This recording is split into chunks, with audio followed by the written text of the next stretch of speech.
my darlings! I hope you're having a really beautiful day. Thank you so much for clicking on this video. So today I wanted to share my June favorites, but it is everything that I have been loving spiritually, everything that's been helping me throughout the month, so I thought I might share it. It's a witchy edition, if you will.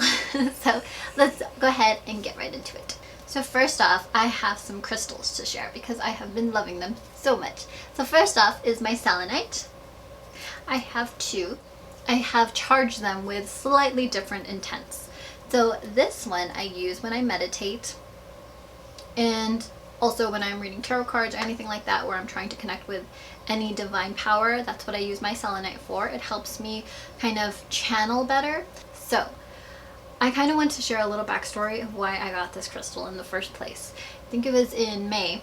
I was meditating, and during my meditation I was asking my spirit guides, how can I connect? How can I create a deeper connection with you? What do I need to do? And the word Selene came into my head. So I kind of just sat with that. I'm very aware that Selene is the goddess of the moon. And so I kind of just sat with that for a while. I didn't really know what to make of that.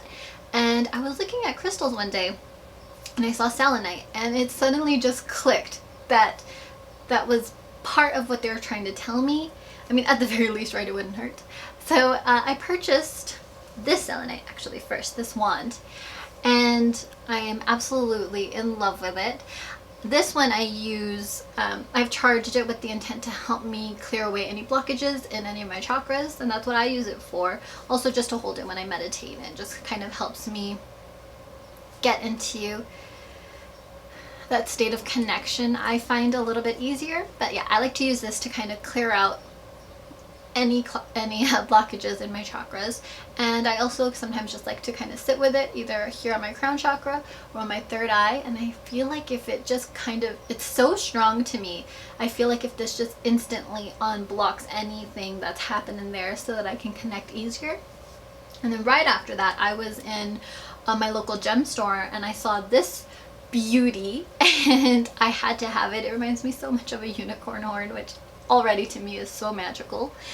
So with this one, I kind of like to set it either next to me while I'm meditating, or I'll put it out when I do my tarot card spreads.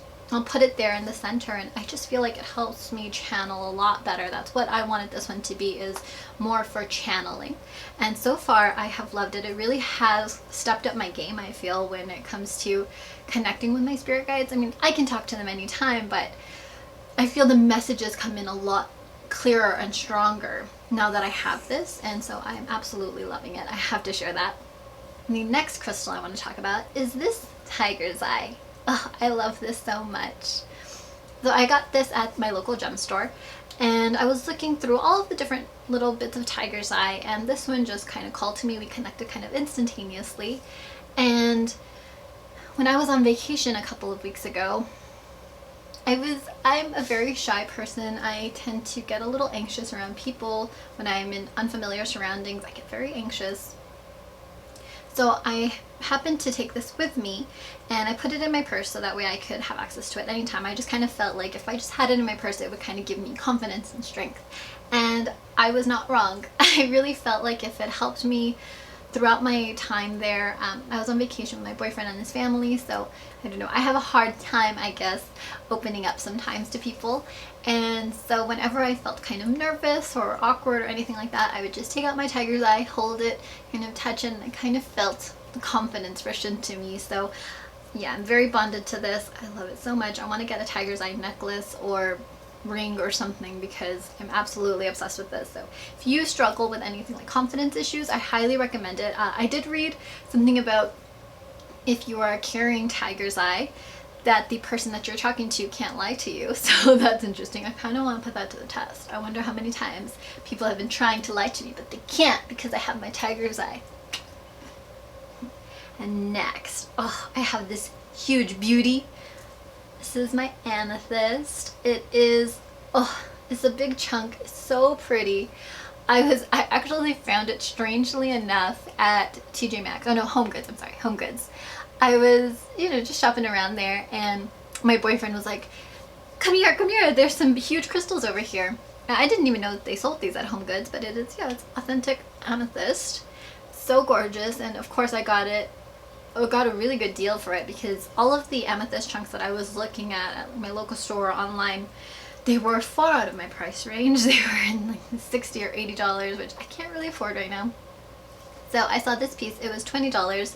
It actually ended up being a gift from my boyfriend because he knew that I wanted it so much. He was very pleased that he got this. This was honestly the sweetest and most romantic thing he could do for me. So this, I feel, has really, okay, my amethyst with my selenite combined, I put them there when I'm doing my tarot spreads, and it's just like flowing so well. All of the channeling, connecting with spirit, my higher self, my spirit guides, all of it. I didn't think it was possible to step it up even more from just using the selenite, but together it's just, it's been amazing. I feel like if it's really opening up a whole part of me that I've been wanting to get in touch with, and it's been really great. I really love this amethyst. As you know, amethyst typically does assist with psychic awareness, psychic abilities, and calmness, grounding. So this one I've charged more with the psychic abilities. I really wanted it to help me receive messages, and so far, yeah, it has done that. And I kind of want to show you, here, let me go a little closer. I want to show you the inside because it has these plant specks in there. At first my boyfriend was like, oh, I think that it's kind of defective or something. There's something wrong with it. There's stuff inside of it. It's dirty. And I told him, no, that's the beauty of it. That's a little piece of wherever it is that this was found. You know, it's inside. To me, it just strengthens it to know that there's some sort of minerals or plant life in there. So it's so pretty. I love this so much. Okay, next up, I want to talk actually about this amethyst necklace. I picked this up at my local metaphysical shop, and the second I saw it, I had to have it. I had heard stories before, people, I'm sorry about the lighting. I'm using natural lighting and it's gonna go in and out a little bit, so apologize for that. I got this at my local shop, and the second I saw it, I fell in love with it. They had the glossier stones, they had tons of different kinds of amethyst, and I knew I wanted amethyst. I went in there with that purpose of getting a piece of amethyst, and I saw this necklace. I absolutely fell in love with it. It's very raw, very huge. But there's something about the raw crystals that just really get me. So I feel like I actually got this in May, but although I thought it was beautiful and I loved it so much, I loved wearing it, I feel like as time has gone on, it wasn't until June that I really started to feel the full power that the stone could assist me with. This one, I feel it mostly makes me feel calm. It gives me this really grounding, calm energy. So that's why I like to wear this inside the house. I mean, I wear it outside of the house as well, but I just feel like it has such a calming energy on me. It keeps me grounded and focused and just kind of zen. So I like wearing it around the house so I can, that's typically where I want that energy. You know, I don't want to feel erratic or off balance or anything like that. So after actually I got my clear quartz, I noticed that, okay, so I got this really pretty piece of clear quartz and charged and everything. I was wearing it as a choker, and I was wearing it almost every day, but I did notice that sometimes if I had any kind of mood, if I was feeling anxious or angry or anything like that, it almost amplified it. And later on when I looked into clear quartz, I found out that that is something that clear quartz does. It tends to amplify whatever emotion it is that you have then.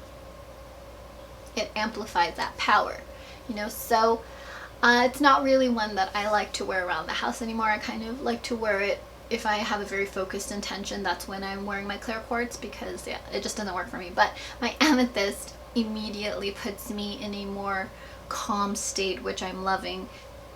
Okay, so also I got some Palo Santo.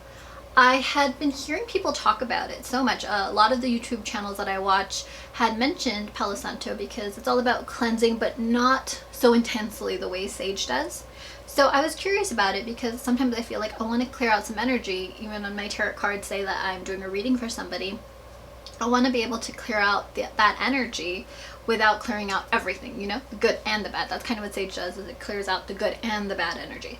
So with Palo Santo, it will typically just cleanse out the bad energy, whatever it is that you want cleansed out. It's a lot less intense. And honestly, the smell is so good. I am obsessed with the smell of this. I love it. I want to get so many sticks, and I started off with just one because I kind of just wanted to test it out to see how I liked it, how I reacted to it. And I feel like the smell and, oh, I'm making a mess. I feel like the smell of it and just the vibe of it is exactly what I needed for just an everyday kind of cleansing. So recommend that. I also want to talk about my Goddess Guidance Oracle cards. I did do a video about it was kind of a review on my Oracle cards and my tarot cards that I own right now. So I will link that down below because it is on actually my other channel. That's where I started it when I started this channel. So I'll link that video down below if you're curious and want a little bit more of an in-depth review. But I just want to say that I am loving these cards. They are so beautiful. I'll show them again.